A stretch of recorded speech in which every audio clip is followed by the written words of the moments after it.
Mikey. How you doing, Mark? Man, it's been too long. It's been way too long. Welcome to another episode of MikeMarkMusic podcast, where we, for the most part, chat about our favorite 80s new wave musical artists. New wave and alternative, I would say. Yeah, that's probably fair. And, you know, who's kidding who? We play in the margins as well. So we are recording this in the midst of the infamous coronavirus. Yes. Which, unless you've been living under a rock, you have certainly heard about it. Yeah. So we've all been affected by it. Did you wash your hands? I did wash my hands after I got this beer. How dry are your hands these days? You almost have to have. Oh my goodness gracious! Wash, dry, moisturize. I know. I will say I haven't moisturized my hands today. Oh my god! I feel so weird saying that. I haven't moisturized my hands today. Yes. Well, you need to broaden your horizons. I know. I do. Look, it's these are uncharted waters. I think we're covering the same ground that everybody else is, but we hit it's with no live sports or school for our kids or changing work environments for everybody. So someone said something really interesting to me. While there's three things you should do each day: is do something for your mind, do something for your heart, and then do something physical. So maybe for some people, this podcast is that, that engagement where they get to think about the music they listened to when they were younger, or they're just now getting exposed to it. Who knows? Right. Well, I will say, if everything holds true, we're in mid-March right around now. Yeah. I should have 2 podcasts up for people who are sitting at home doing nothing to peruse. Yeah. Sometime this week. Hopefully my engineer, he's smiling at me like maybe There's that's the not panda. going to happen.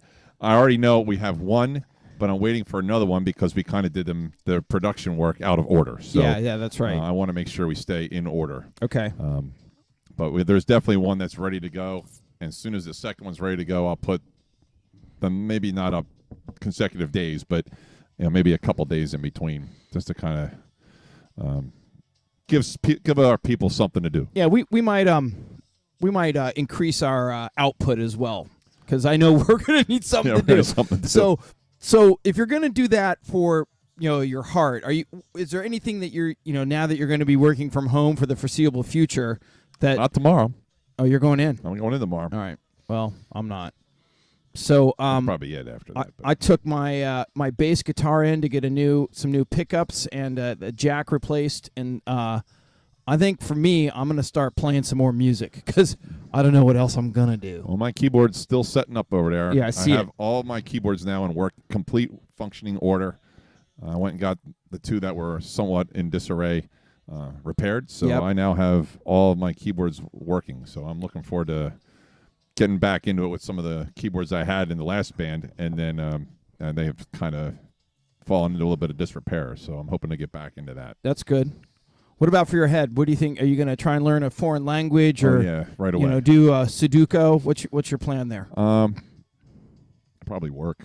Yeah, me too.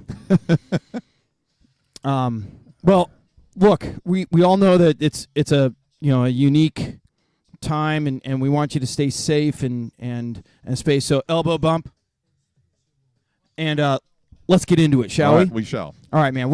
So this week in music is I'm not gonna lie to you, it's pretty lean for me. It's very lean. I've had some really interesting birthdays though. Okay, let's hear 'em. All right, so Steve Coy we're recording this on March 15th. Today would have been his birthday. I don't believe he's no longer with us. Unfortunately, Steve Coy. I can see by your face. No, he was the lead singer for Dead or Alive. Oh, okay. I do know them. Yeah. So, find myself a brand new lover, and you spin me right round, baby, right round. like yeah. a record, baby. Yep. March 15th. And you know what? He could sing. I really enjoyed it. Oh yeah, definitely. I mean, obviously flamboyant in a way that was always like, wow, people are like that. When I'm looking at him in the videos when I was a kid, I was like, oh my God, what is that? It was great. So that's a birthday. Also March 15th, not necessarily in this genre, but interesting, Terrence Trent D'Arby. I got that one too, yeah. Did you really? I did, yeah. And then Another famous name in music for me, Mark McGrath, is I know that. 52 Why should I know today. Mark McGrath, I just want to fly. that? Yeah. Put your arms around me, baby. That's a good song. Yeah. Did you ever hear any of their early stuff? They were a serious punk band. Were they really? Yeah. So, I did not know that. And then, they got all I have a birthday today. mainstream. Who? Not, once again, going off genre. Yeah, go. Bret Michaels from Poison. Of course, yeah. He's older than us. Get out of He's here. 56 today. Get out of here, really? 57, 1963. Well, I thought I had him by a few years, but Nope, clearly you do not. You do not. Bret Michaels, do you think he's on the Keith Richard preservation bandwagon? No, actually not. No, No, I think he's all right. I mean, he's a diabetic, so he's Oh. kind of has been forced to take care of himself for the most part. I like listening to Bret Michaels. I think he's a pretty switched on guy. Didn't he win like Celebrity Apprentice the one year? I Yeah, think he did. You've got me to disadvantage. I don't know that, but I do know that he's he's a pretty good interview, and I think he's had some hosted shows in his own right as well. So, all right, what else you got? I also have, and I'm going to stay with today. Yeah, good. And once again, I have one that, Dee Snider from Twisted Sister, his birthday's today. Dee Well, I'm Snider. not going to dwell on him. What do you want to do with your life? I want to rock. And on the same genre, today in 1976, Destroyer by Kiss was released. That was the first concert I ever saw. Was it really? Yep. I've seen them twice. They're really good. And not Paul Stanley can sing. He's a legit singer, Okay. man. You're gonna noticing a theme here. And 1992, Pop by U2 was number 1 in the UK. Who? You're looking at me. The U2 album Pop. Okay. Name a song off that album. I have it over there. Okay, that doesn't help me sitting here. I believe Vertigo is on that album. Can you even sing Vertigo? Do you know what that song goes like? I cannot sing to save my life, but I do know that song. That was their only hit off of that album. I still think U2 is up there on the pantheon of live acts. But for me, it's they're after Rattle and Hum, it was just marking time. So Achtung Baby didn't do it for you? Well, I thought that was before Rattle and Hum, but maybe I'm maybe right. it was. I don't know. Yes, I do like Achtung Baby, but Pop, Lemon. Yeah, Lemon was, and the one they released that they gave everybody everyone on free. Everyone in Apple got the downloads. I listened that to was it, not good. and there was nothing that said it all sounded like U2. It just sounded like well-trodden territory. Yeah. Which again, so Pet Shop Boys just released an album. Guess what? They didn't reinvent the wheel, and I love it. Yeah, same here. I mean, I feel the same way. So I don't know. Why do we hold U2 to a higher standard? I don't know, but I mean, because their old stuff was so good. Oh, I mean, it was so good that you want all their albums every song and every album to be great. yeah. So the only other birthday I had was actually tomorrow, and this once March again 16th. March 16th, which again is off genre. Is Flava Flav? His birthday is tomorrow. So And how old do you reckon he is? he is. I'm trying to figure this out now. 61, 1959, right? So Yep. 61 Yep, that would be 61 tomorrow. So happy birthday, To the Flav. To the Flav. Sorry. Sorry about what just happened to you. You just got kicked out of Public Enemy a couple days ago. Yeah. Because they're relevant. Yes, because they're really relevant at this point. Flava Flav has always been relevant. Hey, though. it's always better to be a used to than a never was, right? I guess so. All right. So, so what are we going to talk about this week? What is our focus going to be? Our focus is actually something we probably could devote more than one episode on, I think. Yeah. And that's singers. Mm-hmm. 80s new wave singers. And I know that I have a litany of them, and I know that I have forgotten many. Yeah. So because we were over your house last night, and a song came on, and I was like, how could I not have this person on the list? did we socially distance? Yeah, kind of. Yeah. A little bit. Not really. There was fire involved, so does that help? Right, yeah, I'm sure. Yeah, the Fire and smoke. alcohol, so I would think that we were Oh, probably dear. safe. Some of us had more alcohol than others. That's right. Not me. I think I only had 3 beers, and I had a little bit of that. Yeah, special you beer were at the end. you were much more but don't worry, your time's coming, sunshine. Subdued. Yeah. Well, I had to drive. I was the driver. Yeah. I let my wife drink last That's night. good. So yeah, we're going to talk about singers, but I think we're going to have to do beer of the week first. Yeah, and this beer of the week may alter our conversation with singers afterwards. Yeah, so From what we've heard about it. We're going to finish our warm-up beer, which was just a quiet milk stout nitro, which is always delightful. Yes. Left Hand Brewing, always good. Always good. So we're going to take a break, and then we're going to come back with Beer of the week. beer of the week. We'll be right back. Beer of the week. I tried to beat you to it. I didn't. No, man. We had to do it as a harmony there. That was good. It was good. So this is special this week. I'm not going to lie to you. This is the first time we've ever reviewed a home brew. Well, that's right. And not only is it a home brew, it's a first-time home brew. So this is the first beer. Wait. Hold on a second. This guy's never made beer before, and this is what we're getting? This is what we're getting. Okay. Yeah, I Why warned don't him. you I warned him. introduce this guy and So give it I work full with this credit. guy. So I work with this guy. His name's Andy Roth. He is Hi, Andy. a fan of the show. He's certainly a fan of beer. We like him. We would get along. Well, I get along great with him. He's very, yeah. He works for me, so he's Okay. good. He's a good guy. So His free time, so he makes beer. We like that. yeah. So first, he doesn't want to do a Pilsner. He doesn't want to do a Porter. He Nope. wants to go. He went right into the Belgian Trippel. Oh, my God. And it is good. I That's very like good. it. Yeah. There's definitely the honey when you first Yep. get it, and then the blood orange after. I'm enjoying it. Hold on. I'm going to the glasses. Yes, Andy. The glasses, and it's not. These are real glasses because Andy's the one who suggested the glasses using the yeah. Yeah, piss off. Okay, so he's gone with a bit of blood as a homage to a bit of honey. Yes. And blood orange, which is, I think, what he used for his concoction here. The brew date is the February 5th of 2020. I can't believe we've took us so long to drink it. I mean, Well, it needed it's to been a age. whole month. So it's also bottle aged. Yes, it's bottle aged, and that's one of the reasons why I waited. I think we actually have done a podcast since I've gotten this beer, and I wanted to wait to make sure that the carbonation was going to be in full effect, which it certainly is. And then on the crest and the label, this is important, Mikey. Honesty, family, sport, and Yes. beer. Those are the the hallmark of a good life, right? It doesn't get any better. No. So Roth Beer House in German, we like that. Yes, and it's located in lovely scenic, I believe, Warminster, Bucks County. So he set the bar pretty high. Do you have any idea what he wants to do next? Is this going to be a staple, and then he's going to roll out a few others? He is brewing literally as we speak. Wow.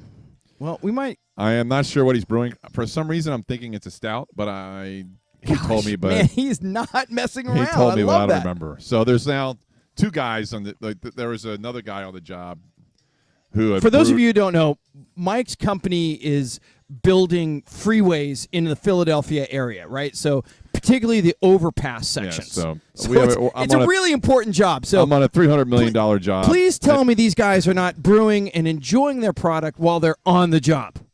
I will plead the fifth on that. We do have after work. You After can't work. plead the fifth. No, hold on.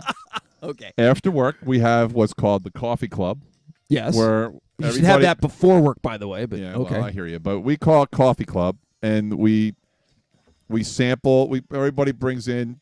We take turns bringing beer, and there's like 6 or 7 of us, and we probably get like two beers, and everyone takes a little sip so we can try different stuff. That's and good. That's all, and then we have a growler exchange also every couple of weeks. We do not drink on the job, though. Okay, good. I'm glad you clarify that for everybody that's driving in the metropolitan Philadelphia area. That would be quite illegal. Yes, indeed, it would be, particularly the work that you do on what is very important thoroughfares. Correct. There's thousands and thousands of cars that drive over our bridge every day, so It would be a point of pride. it's kind of. It's kind of cool. But Andy works for me. So now there's 2 guys brewing beer. The one guy brewed a beer. It was really good, like a year ago. And he now with Andy brewing beer, this guy is now brewing another beer. So we might get another one to try soon. This I is don't great. know. Well, Andy, I can tell you I don't work with you. I've never had your beer before, and I'm really enjoying this quite a bit. So, again, Stephanie Wilson, thank you for our beautiful pint glasses. We love our pint we glasses. Do. We love Cheers. them. We'll Cheers. avoid coronavirus by going low. Social distortion. Social, what do I call it? Good band, social distortion, but it's social distance. Social distancing. Yes. Right. Social distortion, definitely. Confusing the two is not necessarily What a was bad their thing. big hit, Social Distortion? Man, I can't remember. If Mike McInerney was here, he could tell me all about it. But No, I know I have it. I have some Social Distortion on my phone. I always confuse them with PIL, even though I know they're not in any way, shape, or form like close. Public Image Limited? Yeah, Really? yeah.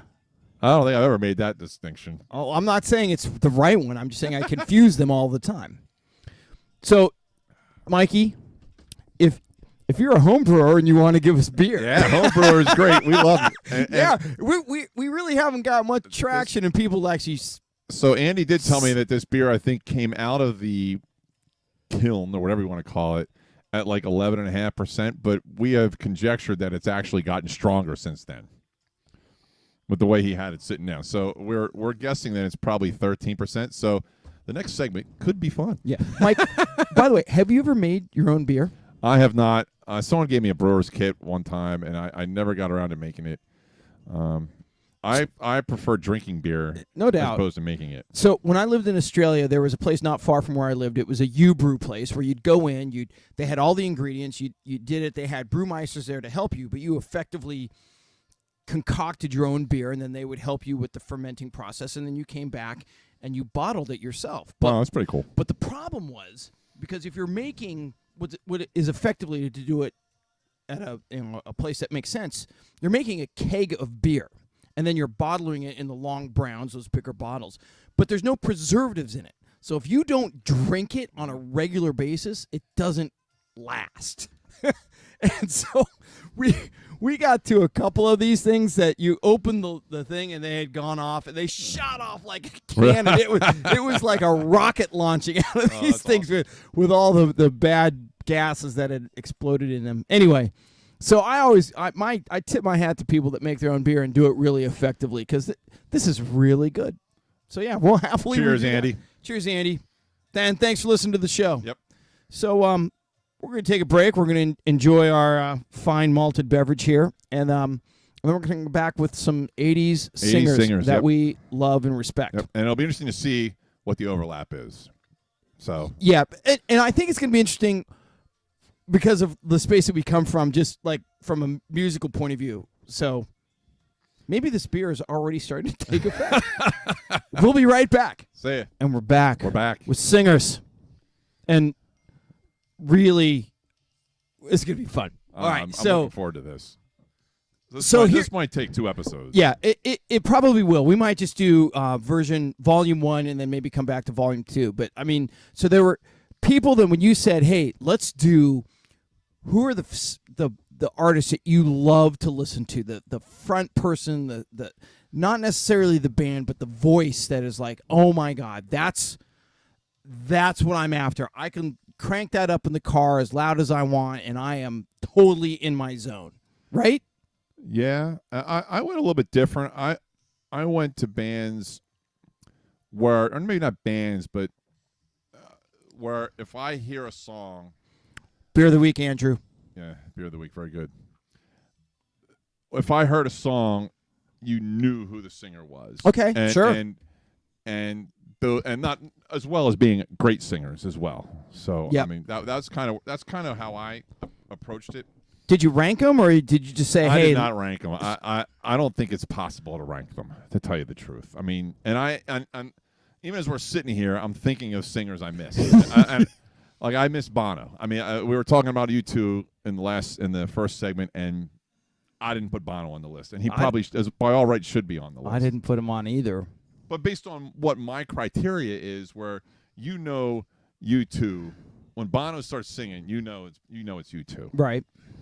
But I didn't put him on the list. He very well could be on this list, in my opinion. Apparently not yours, but I know Well- you're a huge U2 fan, old U2, Oh yeah, no doubt. as well as I am too. But I think when I looked at criteria, I actually said, okay, who is vocally speaking the best artist in my opinion? Like, who could you, when you listen to their voice, whether or not they're classically trained, but it was like, that is an instrument. Now, you could say it sticks out like so I'm not going to use that expression. That there are many vocalists that have unique vocals. But from the to use sort of a judge, you wouldn't say that their vocal talent is isn't unique, or it's unique, but it's not like memorable, right? So there's plenty of people that scream into the microphone, and you're like, you know who that is every time, Right. But it's not musically appealing. Well, I tried to do both. I tried to combine the people who I know who they are when they sing, and are musically appealing. Yep. That's So kind of where I was going with. My okay, so list. we're gonna go just to keep the segment moving. Mike's gonna give you one, then I'm gonna give you one, and then as we go, we're gonna check off the ones that are overlapping. Well, here's a question: Do Okay, you have any women on your list? I do, absolutely. Yep. How many? 1, 2. I have 3, so that'll be interesting. 3. No, I have 3. I have 3. I'll be very curious to see how we. Okay. Okay. So All right. am I going first then? Yeah, and we're gonna do this in no particular order. So This is no particular order. We are so. not ranking. We may revisit ranking, but it's unfair, I think, to rank vocalists. I will say my last one is probably the person who I would rank the highest. The last one I'm going to say. Okay, go. All right. Not your last one. Not my last one. Simon Le Bon. That's my first one too. He's got a great voice. I love Duran Duran. Oh, I do too. But Duran Duran is defined by so much of like their musicianship and their how they portray themselves in their videos. But none of that would matter if Simon couldn't sing. And absolutely. He's such a He's great, a great singer. He went to the same grammar school as Sir Elton John. I Yeah, knew that. I didn't know that. I did know that. Did you know that he was a member of his local church choir? I did not know that. As a youth? I did not know that. Nope. To use. He did some when he was younger. He did TV commercials. I don't doubt that. I mean, he's very easy on the eyes. He's highly talented. He wrote quite a bit of what? He is. Oh no, I'm laughing because of the fact that the first one we have is an overlap. Okay, so we're down to 18. Because we have 10. We both have 10, right? Well, I have 11, but I'm actually going to take one out. Okay. Make it 10. So now we've got when you look at the music and everything of Duran Duran, none of it would work if Simon wasn't an incredible singer. Right. And I agree. he is. I agree. Okay, that's good. Sorry, Okay. so what's your first one? Okay, so no. He's the first All one right, on my what's your- list. okay. And this when I started the first putting one lists- that you get to do. Okay, the first one I get to do, Boy George. Boy George is not on my list. Wow. Although he very well could be. He's another one that I didn't think of. So in A great singer. great singer, again, so Culture Club, an amazing band for a myriad of reasons, but it wouldn't work if Boy George wasn't an incredible vocalist, in my opinion. Agreed. And he has range. He is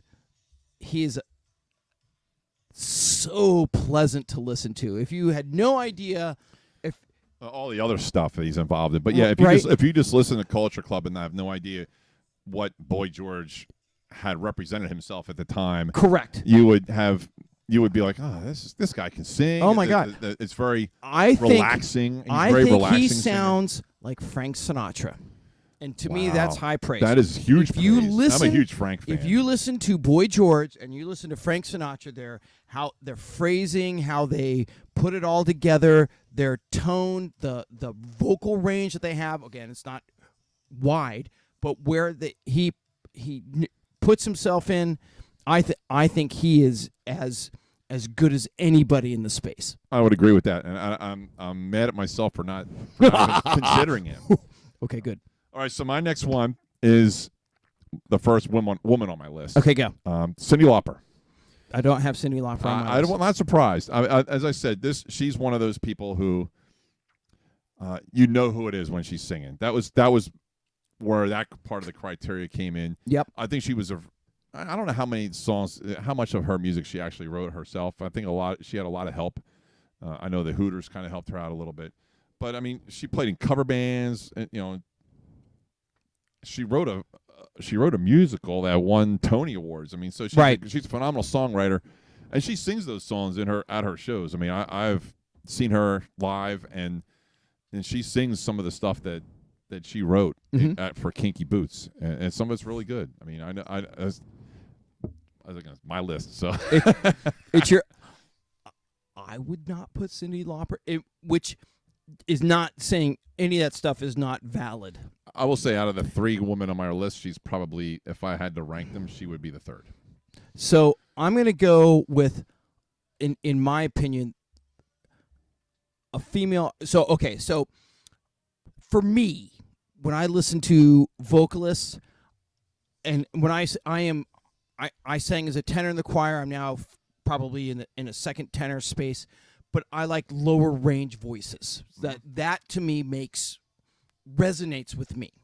So Cyndi Lauper is probably technically a soprano, I would say. Yeah, I wouldn't like right. So and then when you couple that with her New York accent, that's what I like about her. And Captain Lou, man. I know it's a podcast. I'm supposed to say something. I would not put her up there, although I recognize that she's incredibly talented. Right. No doubt. So for me, if we want to go to the ladies' side, I'm going to give you Terry Nunn. Wow, another one I didn't think of. So if you think about Berlin and all the songs that they sang and how and this is not recency bias. I mean, we saw her sing this summer. She's got to be in her late 60s. And she can still belt it out. Still getting it done on vocally, her chops are still great. And she puts on a great show. She still comes out into the audience. I mean, it's. I have a huge soft spot for Terry Nunn, not just because she's incredibly gorgeous, but because she is so her voice just resonates with me. Yeah. Okay. Yeah. And she's number 3 on my list. I would of females. Yes. Yeah, I would put her higher than Cyndi Lauper. Wow, so many people I forgot. No. That's why we do this. This is why it's fun. Okay, your turn. I'm going to stay with the ladies. Okay, go. And I'm going to go with Annie Lennox. Oh, so is she on your list? No, but she's on my deserted desert island. Does that count? I mean, how can you not like Annie Lennox? What is her vocal range? Like 4 octaves, 5? She's incredible. She knows how to play the flute, the piano, and the harpsichord. And just her, when you think about the songs that she does that are really incredible, right? Sweet Dreams, which is sort of almost a monotone sort of song. And then what she did with the Eurythmics, what she's done as solo artist, all that stuff, she's great. She really is. She's great. I'm surprised. I figured of all the girls I had on my list that she would be the one that you would have. Nope. So I'm going to go with someone, though, in the same range, because let's stay with the ladies. We should probably have broken this out, by the way. Oh, I'm switching back. Top 10 ladies, top 10 men. Alison Moyet. Wow. But she is she's an alto. Right. Right? But God, she can belt it out. She can. Oh, it's so good. You know, the work that she did with Yaz and then as a solo artist. Mm-hmm. So good. But definitely an alto. But which is probably why. Yeah. Right. So my ear, my palate, if you will, is going to, and you're going to see as we keep going, that's where I'm going to sort of sort myself. So the last lady I have on my list, and we're just going to, since we're at the ladies, I'll finish up my ladies, and that's Belinda. Oh, from the Go-Go's. Belinda Carlisle. Just because it might just be because I love the Go-Go's. I don't know, because is she the best singer? Probably not, but man, I love her. She's very easy on the eyes. You're not going to lie to that. Still, to this day, she is. And she can sing. Yeah, she right? can. So, does she have a range that one would say, "Wow, that's no, she probably doesn't have a not"? huge range. But the go-go's in the right key that really plays to her strengths. So I get that. She's not on my list. But because I think of them her, more as a unit than just individual. But I think her solo work has. I think she expands her vocal range. Like Heaven Is a Place on Earth, which is like her. But what about Jane Wilding in the Go-Go's? I think that. But she doesn't have the range. I don't think that Belinda does. Okay. What do you got? You're not gonna like this. Like I'm sure there's an English Beat reference coming soon, but that's no, okay. No. Martha Davis from the Motels.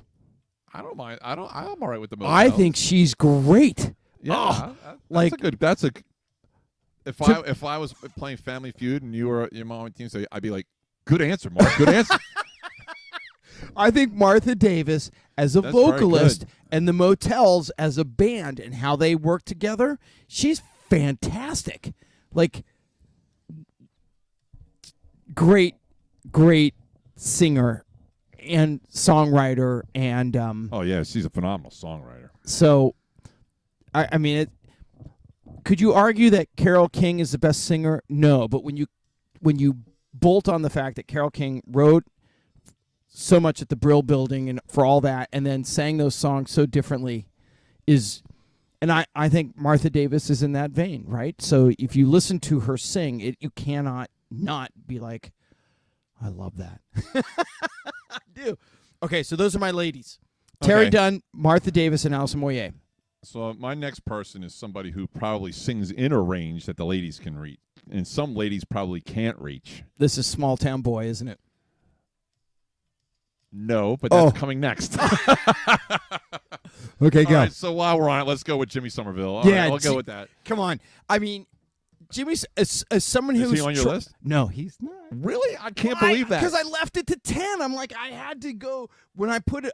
So I ended up with 35. Jimmy is on my list. I went to 35 people. About. 35 people, and then I'm like, I got to squish that down to 10. So he didn't make the cut. But He didn't make the cut? Yeah, because Oh, I can't wait to see who you had that did. Yeah, well... I know one you definitely have, but I should write it down. And then yeah, okay, I should. No, I don't have a pen or a paper. Okay, so sorry. So I jumped the gun. So who is it? Yeah, you're Jimmy Somerville. Oh, Jimmy. I'll go with Jimmy. That's not who I was talking about, but we'll go with Jimmy Somerville. I don't want to. Our next one will be who. I love Jimmy Somerville. I think he's an incredible vocalist. Obviously, you know exactly who he is when he's singing. Yep. I don't know how you can sustain that. I don't either. Those voicings. I mean, as someone who is comfortable singing a falsetto range, but to see him do it with such power is amazing. Yeah, he does have his voice is very powerful. Oh God, and it's great to listen to. I sang in choirs. I did choral music and stuff like that. So knowing what he had to do to get to those notes without it sounding icky is remarkable. So yeah, Jimmy Somerville. All right, my turn. Your turn. George Michael's is one of the best. That was the one I added last night. When you talk about 80s and okay, so more of a pop music, but Wham and then his solo work, George Michael's maybe in the top 3. He is definitely. When you had George Michael, I can't remember what song it was, but it was like one of their slow songs, and it was a George Michael slow song. I can't remember which song it was, and I'm sitting there thinking to myself, how can I have not put George Michael on this list? I mean, his voice. I mean, he's got as big a range as anybody. Yes, and the song between the songwriting and all that stuff. I mean, one of my Jesus to a Child is one of my favorite George Michael songs. I don't know if you're familiar with that song or not, but that song just, and it's his range in that song is, man, I am so happy that you picked George Michael. That wasn't the who I thought you were. I didn't think you were going to go with George Michael, but I'm happy you did. When you talk about vocalists and vocalizations and voices that you can't not not listen to. George Michael's is in that. All right, your turn. I miss George Michael. I do too. Yeah. We will rue the day that because he had more music in him. I He think. certainly did. All right, go. All right, my next one, and so back to great falsetto voice, 5-octave vocal range, Morton Hackett from Aha. Certainly somebody that you know when he's singing. Did they have a long career? No. It was really 1 or 2 hits, but his voice is really good. Yeah, and I think again that band and their songs are probably not appreciated because we get so lost in like, hey, this is a beautiful sketch, video, whatever. But I think they have 4 or 5 albums, and they're really, really good. Yeah. If you like, again, not looking to reinvent the wheel, and yes, he could belt it out. So there's no doubt he has a unique style. Yep. It was a great song. Mm. What's next for you? All right, so someone we've talked about before. Michael Hutchence. He's not on my list. If you look at the width and breadth of the In Excess albums and listen to that dude sing, it's as good as it gets. I would not disagree with you. I mean, Michael Hutchence was awesome. I mean, we devoted a whole show pretty much to Michael Hutchence. I mean, we did. It was In Excess, but most of the conversation was Michael Hutchence. So I can't argue with you. So if you think about, if you again can't take your eyes off him, he's a magnetic visual performer. But in my opinion, if you said, okay, just listen to the guy sing in the studio, he was not a false note. You weren't correcting him. It was not an auto-tune circumstance. And he, again, their songs and the range and the key that they played in, he was so magnetic. I would love to have been in an In Excess studio session. Yeah. That would be... Hey, let's do this again, but we're going to do it this way. And it's equally as good. Okay, which one do you want to use? That would be really, really neat. Yep. Okay, so the next one I have is the one that if I were a betting man, I would have bet that you would have this on your list. Okay, go. Neil Tennant. Wow, you don't have him on your list? No way. There's no way that you don't have him on your list. I have a Neil, but not that one. How can you not have Neil Tennant on this list? Because he was, but then I had to whittle it down. Wow. Yeah. So, for those of you who don't know, Neil Tennant is one of the performers in the Pet Shop Boys. It's the two of them, and he's the principal singer. Right. And when in He's my one with a great range. In my funeral playlist, my life celebration, there's going to be a ton of Pet Shop Boys on it. Oh yeah, for sure. And so it's not because I don't think he's an incredibly talented singer-songwriter. He is. There's no doubt about that. But I have 2 others that are probably a little ranked, in my opinion, a little higher. Wow. I can't wait to find out who those 2 are. So, all right. So what do you got? I'm down to 2. Whew. And I'm going to give you someone that I'm going to just say this artist that we're listening to on the list. No, he didn't make it either. Yeah. So right now we're listening to the Thompson Twins. Tom Bailey didn't make the list. He was definitely in the group. He was in the ballpark because I love his voice. He's great. Yeah. Nick Feldman did though make the list. Do you know who Nick Feldman is? No. Nick Feldman is the lead singer for Wang Chung. Wow. Oh, I should know that. And he made your list? He did. Not to No, it's Wang Chung, but wow, that's I have to say I'm a little surprised. Have you? So again, I've listened to a lot of Wang Chung. Yeah, and I just some of the off the beaten. I just think songs. that he has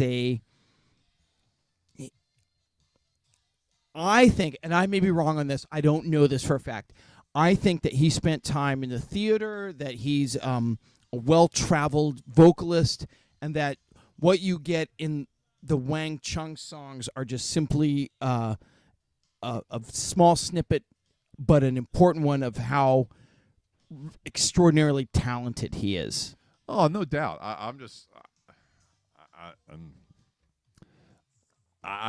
And I've seen Wang Chung. They put on a great show. The two of them. I love. No, it was only him. Oh, okay. Because the other guy couldn't get a passport or visa or whatever. Yeah, the bass player. Right. I'll think of his name in a minute. But I'm just surprised that I couldn't. I figured for sure you were going to have Neil Tennant, and now you're going there. I'm a little taken aback. No, it's good. That's why there's 20 of us. Them, sort of. It's like, how much of that beer did you drink? You just finished. Okay. Yeah, I'm ready for another one. Yeah, well, Okay. So we each have one left. So this is Mike's go-to top notch, and I'm going to already tell you that George Michael's, in my opinion, would be without a doubt at the top of my list. Yeah, I would agree. So I'm right with that. As I said, I couldn't think. I didn't think of him at the time, but then last night I was like, why didn't I think of George Michael? So who's at the top of yours? Well, he's not at the top. You said this is in no It's not order. a ranking. He's just your last one that you're going to say. I actually have three guys still. Right. So okay, you have to do two then. No, I don't have to do two. Well, it'd be nice if you did. Okay, I'll go with Mick Hucknall from Simply Red as one. I see you just go. No. So I love Simply Red. I think Stars is one of my favorite albums of all time. That's great. And the song is great. He is a remarkable vocalist. I do not have him. I need him in my top 35. You didn't have him on your top 35? Because I'm an idiot. Oh, okay. Well, that explains great. Yeah, I'm put my hand up as a dumbass. But he's great. His voice is magical. I love it. And it's so relaxing. Soulful. It's very relaxing to me. Great choice, Mikey. See, this is why you have to have your list and I have to have mine. Right, exactly. That's because if you don't have George Michael's, and I don't have Simply Red. I have George Michael. My list has George Michael on it. It's just that I added it last night after I got home from your house because I was like, how could I not have George Michael on the list? You have nobody else? You're out? I have one more. Okay. Well, do the one more. No, you. Yeah, okay. You want me to do one more? Yes, my please. last one? Yeah. Well, no, I'll do one more. Then you finish that because I'm going to feel horrible that I didn't include that person. No, you won't. So, the last person is Neil Finn from Split Enz and Crowded House. Wow. So excellent choice. So that's more in the line of, say, John Mayer or Dave Matthews. Neil Finn for me is that person, the singer-songwriter, where you can just sit down, have a cup of coffee, a beer, a glass of wine, a shot of whatever it is, and listen to his voice and just go to your happy place. And so to me, that his ability to calm me down with not an overly impressive vocal range, but just how soothing his voice is to me is such a gift that he gives people that listen to him. And he's a wonderful live performer. Did I ever tell you the story that I was at the 930 Club in Washington, D.C. watching a great club for live acts, by the way. Some band, and I turned, and he was standing right next to me watching this band. I'm like... It was just... What band was it? Was it just like some I don't even remember. Random local band? No. It was like Kula Shaker or something like some 90s, like, really aggressive, funky band. And I'm like, what are you doing here? He's like, I love this band. you know, they're one of my favorites because he's from New Zealand. Right. And he must have been playing like with someone down at the Birchmere or something like that, some sort of acoustic set with his brother. I have no idea. I was like, well, enjoy the show. This is like in the mid-'90s when I'm living in Arlington, Virginia. I couldn't believe it. And no one knew who he was. That's how unassuming he was. Wow. So I know I wouldn't have known who he was. Yeah, Neil Finn. And he's about 5'8". He's not overly tall, which is why he gets away with it. Probably gets away with a lot of things. Anyway, probably Neil Finn is on that list as a vocalist. Very good choice. So who's your last? Well, I was gonna wimp out and go with Martin Fry. I know you're not a big ABC fan, but I'm gonna really wimp out and kind of go away from the genre. Just No, you can play in the margins. It's all good. A little on the margin, and that's a guy who I've seen live, who I think has a very good voice to begin with, and he commands a room when he sings. He's probably Bob Dylan. No, 70. Oh. He's got to be over 70 years old, still touring with his band, and that's Peter Wolf. From Jay Giles. I love Peter Wolf. I think he has a really good voice. He has a great voice. He's a tenor. Right. I like the tenors. I'm not a big even though I am a bass, I'm not a baritone bass guy. Yeah, see, I would listen to you sing all day long without any and be like probably would be thrilled. But no, Wolf is great. He is.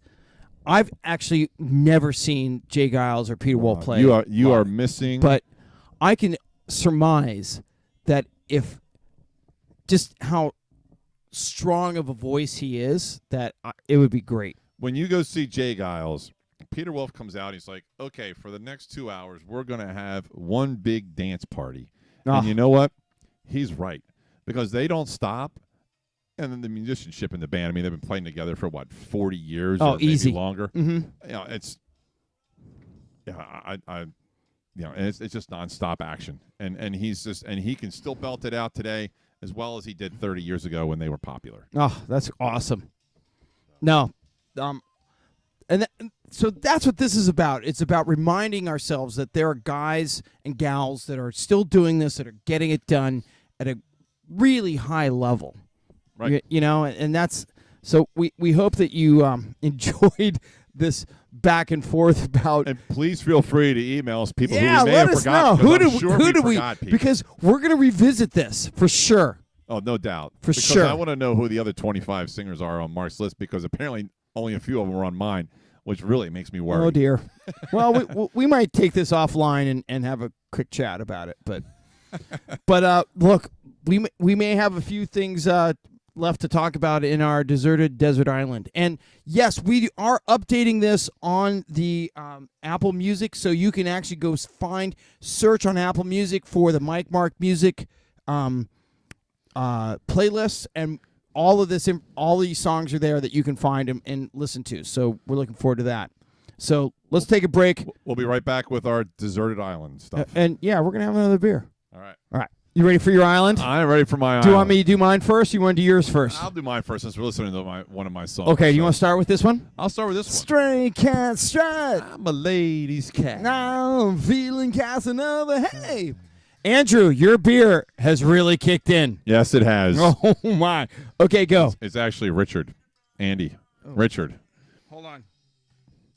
His name is actually Richard, but his middle name is Andy.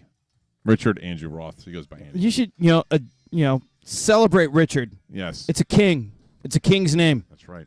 Anyway, so we're listening to my first Deserted Island song, which is Stray Cat Strut by the Stray Cats and Brian Seltzer.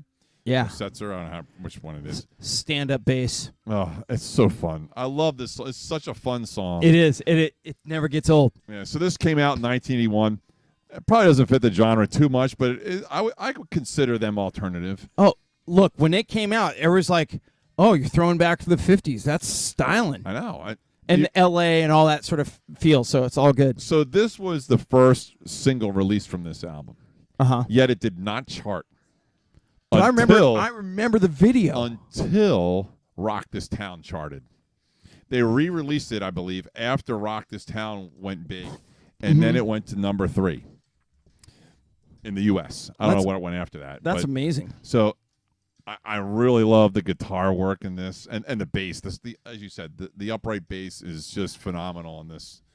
And he can play. I mean, there's no doubt he can play. We were talking about before we came on about he does a Christmas show, and some of the stuff he does on that is just unbelievable with 15, 16-piece orchestra behind him. Yeah, he knows exactly what he's doing. Oh my gosh, yes. Don't think for a second that Brian Setzer is just a poser. He knows everything about music and just loves to play in this space. Yes. So all good. So that's my first one. Okay. So I'm kind of going backwards. Yeah, why not? My second one is Psychedelic Furs. Burrs. There's the beer again. The burrs. The burrs. Psychedelic burrs. Psychedelic burrs. Like a burr in your bonnet. Yes. That would be like a They Might Be Giants reference there, wouldn't Might it? have been. Might have been. Okay, Heartbreak Beat. Heartbreak Beat. Might have been. Psychedelic Furs. Make a little birdhouse in your soul. Yeah.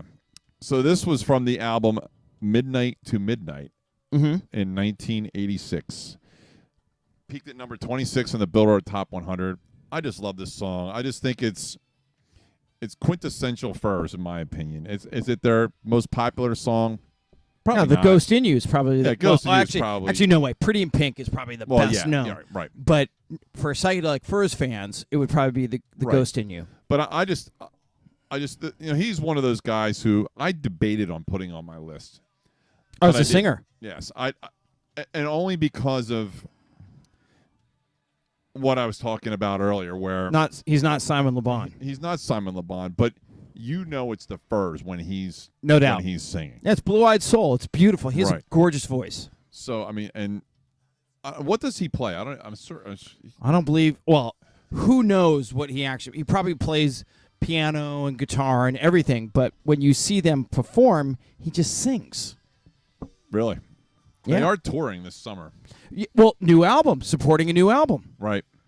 Which, I mean, I know you and I kind of differ on the new album a little bit, or at least the songs that we've heard off the new album, and we'll leave it at that. But I would love to see these guys and have them perform, and watch them perform live. Yep. Because based on what I've heard from the new material, he can still sing. A lot of these guys that are coming out with new material, who I won't mention, they've kind of lost it a little. You don't want to throw anybody under the bus at this stage? I'm not going to put anybody on the bus. No. We are not haters. It's a group that we're going to see probably. Oh dear. But we'll leave it at that. Anyway, so I mean, I'm a big. I was never a huge Furs fan in college when they first came out. Yep. But I mean, I've certainly gone to appreciate them now in my senior years. Yes. In their 50s. In my 50s, yes. Look, I love Psychedelic Furs. They don't hit a straight note, in my opinion. So, what's next? So my last and by far not the least, and we've talked about Trevor Horn in the past. Oh yeah, Art of Noise. And Art of Noise. And I think I believe this is the second Trevor Horn song I've put in my Deserted Island. I believe I put Video Killed the Radio Star, or maybe one of us has put a Trevor Horn song in their Deserted Island. I'm going to put Close to the Edit in mine right now. This was one of the first videos I remember seeing on MTV. So tell me more about this video, because I know this song. I love the bass lick. Oh, it's I like a all phenomenal of bass lick. Like all of it going on in there, the electronics, everything. Is this where like the thing is walking back and forth like that sort of robot? Am I? No, you're thinking of a song that's name eludes me at the moment. Yeah. This video Moments in Love. Yeah, maybe. This video is the group, which I think there's 3 of them. They're in like a train depot with a bunch of. You know what? Here's the video. With a bunch of instruments, and there's like a girl who's probably 10 years old at the most, dressed dear. Like as a punk rocker, trashing instruments all through the video. It's throwing them under the bus, literally, or under the train. Yes, no, she just hits them with like hammers and things like that.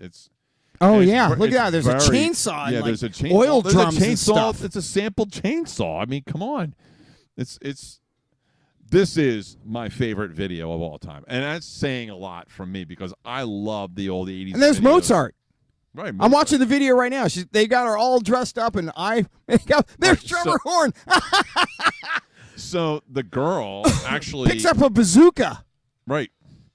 And they're throwing stuff the whole time. And, there's a double bass. If you have never seen this video, watch it because it is. Look, it's business in the front and party in the back. Absolutely, too. Man. I know all about that. Or I used to know all about it. I don't know about it anymore. Oh, this is great. But the girl in the video reappears in a later Peter Gunn video. And a later, I'm sorry. Well, that Oh, kind you of killed ruined it. A later Art of Noise video in the Peter Gunn, which is like 7 or 8 years later, and she's actually an adult, but she actually does appear back in another Art of Noise video. So this is, to me, this is the best video ever. Just because it's That's so such ridiculous. a bold comment. The best But video it's so ever. ridiculous. I'm It's not so saying funny. it's not ridiculous, but wow, the best. That was what the videos were back then. They were all ridiculous. I mean, Look at that. It's an abandoned train station from somewhere probably north of London or something. yeah, more than likely. And the girl dressed as a punk rocker just throws stuff all over the place and just hits stuff with chainsaws and right now it's a giant Bass saw. baritone saxophone that they're cutting in pieces. Right. It's a fun video. Lee Kicks from Madness would be having a heart attack. He's the saxophone player. All right. So, that's my stuff. Mikey, I love your stuff. That's why we have you on the show, because you keep it real. So That and I supply the bar. and the bar. Yeah. Okay, that's enough of that. So I'm going to start with a band from the 80s that is woefully underappreciated in the space that we played in, because they were a staple on MTV. And when you watched MTV, if you didn't see the producers singing What She's Got, or the song that I think is equally as like Certain Kind of Girl, and them jumping up into their director's chairs and the long hair and the funky suits and stuff like that, and they're still performing today. They are incredible. So the producers, in my opinion, is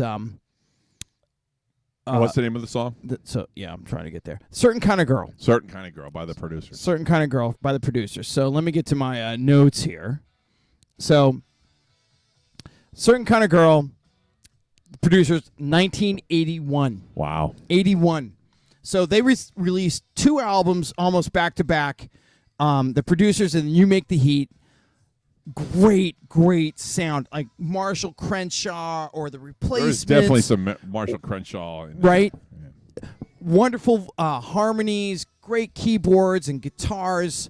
These guys were ahead of their time, in my opinion. They probably, just because of the music they were making just didn't fit in whatever sort of record producer's genre that they wanted, didn't work out. But it didn't mean that they weren't great, and they were obviously incredibly engaging live. So yeah, I mean, they did MTV's Rockin' New Year's Eve on 1982. They toured and opened for Cheap Trick and the Motels, who we mentioned earlier. Oh, that's pretty cool. Yeah, so the producers, if you have not listened to that band as an American new wave act, Where are they from? I know they're from Atlanta, Georgia. Atlanta, Georgia. There you go. All right, so my next act features the one of the vocalists that you mentioned earlier, Annie Lennox, and this is sort of not him, not me. Failure. The song is "Little Bird" by Annie Lennox, and great song, which is a great song. It is a song that she performed at the closing ceremonies of the London Olympics, and it really, I think, set the bar for what I can't think of her name right now, but just came out with this massive feather range and did her thing. Katy Perry, I think, when she did Roar at the Super Bowl party or Super Bowl halftime show, really leveraged what Annie Lennox did. Although I don't know that you can really emulate Annie Lennox, you can only hope to imitate. Certainly. Annie Lennox is. I don't even know if you can imitate. Yeah, fair enough. She's a unique artist, without a doubt. So, yeah, Little Bird, in my opinion, came off the Diva album, which is her first solo work. I don't know for a fact, but I think who was her partner in the Eurythmics? I can never remember. Anyway, I still think he was heavily involved in that, although I could totally be wrong. Wikipedia could sort that out straight away. We're just what I'm doing. Too lazy to look. So I'll vamp while you're checking out if Dave Stewart. That's it, Dave Stewart. Stewart. There you go. Can you beat Wikipedia, man. God, Andrew, more Trippel. And then my last song is a song by a band that I have loved forever, General Public. So General Public was was an outfit that put together was David Wakeling and Reagan Roger. After they finished with the English Beat, they wanted to keep making music, and so they recruited an all-star band. They got Mick Jones from The Clash and Big Audio Dynamite. They got a couple guys from Dexy's Midnight Runners to play drums and guitar. And I will say, as I said to Mark, that is the first Dexy's Midnight Runners reference we've had in 15 podcasts. And I can't believe that. Oh, it's shocking that we had that's the case. But whatever. Yeah. Are we going to wear overalls soon? Maybe we'll have a Dexy's Midnight Runner podcast and we'll all wear overalls. I'm not certain that we've got enough. Probably not. In any event, General Public released the album All the Rage, which is in keeping with what the English Beat was doing. It's just, in 1984. And one of the songs on there, well, so first of all, Tenderness did really well in the United States. Yes, it did. But the whole album, in my opinion, is something you could listen to start to finish. Or so is this song off that album? Yeah, Where's the Line is from that. And what year was that? 1984. Okay. So we're right in the heart of New Wave then. Yeah. We're just really All the Rage. Really going. So they released All the Rage, a couple more, and maybe one more album, and then disbanded, and then got together again and released another album called Rub It Better, which is a great title for a Yes, it is. But you cannot get that album on vinyl. Well, it's really not available on Apple Music. You the only way you'd be able to get it is if you went into some sort of archival circumstance where they're going to charge you an arm and a leg for it. You'd be surprised what you can find in record stores. Record stores? I'm dead serious. What's a record store, man? So I've got a guy I work with who that's what he does. I mean, he goes to record stores and gets like weird stuff. Wow. Stuff like this. I mean, he would if I told him to look for this, he would probably find it. Yeah, well, the producers are high on my list. So we're listening to the first album, the producers, and then their second one, You Make the Heat, which is awesome. So there you go. So we have these playlists available on Apple Music. You can find them at MikeMarkMusic and then Mike or Mark list. But if you just search for Mike Mark Music in Apple Music, you'll get, and then our guest list. So yeah, we're gonna do a guest show I think soon too. Yeah, we have some big. We actually might have some quasi celebrities in the works here in the not too distant future. We have some technical issues we got to work out, so we're gonna probably the next podcast or maybe this one after that we're going to try and see if we can get somebody on the phone and talk and. But more of a friend of ours as opposed, and then at that point we're going to dive in to see if we can get some people on the podcast that actually may have performed some new wave. I mean, more than you? I mean, you're a performer. Not like the people we're talking about. And I agree. Wish. Okay. Well, so stay healthy. Wash your hands. Wash your hands. Yeah. Safe distance. Watch the elbow bump. Excellent. Yep. That was horrible. That was horrible. Andy, we loved your beer. If you want to get a hold of us, email us. We check the email monthly. Well, actually, more often than that, but nobody emails us, so it's tough to. Come on, people, send some emails. Yes, we answer questions too. We answer questions, and feel free to send us your deserted island stuff, and we will definitely put it on air as long as it is somewhat topical. We did have somebody email us, somebody from the football trip, emailed us a deserted island disc, and it was all like Ronnie James Dio stuff. Yeah, it's probably not. We would like to be in our wheelhouse. Yes. I don't think that's an unreasonable ask. It's in my wheelhouse, but not Mark's. Ronnie James Dio. It's like right there with Rainbow. Well, he sang with Rainbow. Okay, this is not that podcast. All right, so that's it. I'm out. I'm Mike. Mark. I'm Mark. See you later. See you next time. Thanks again. Bye-bye.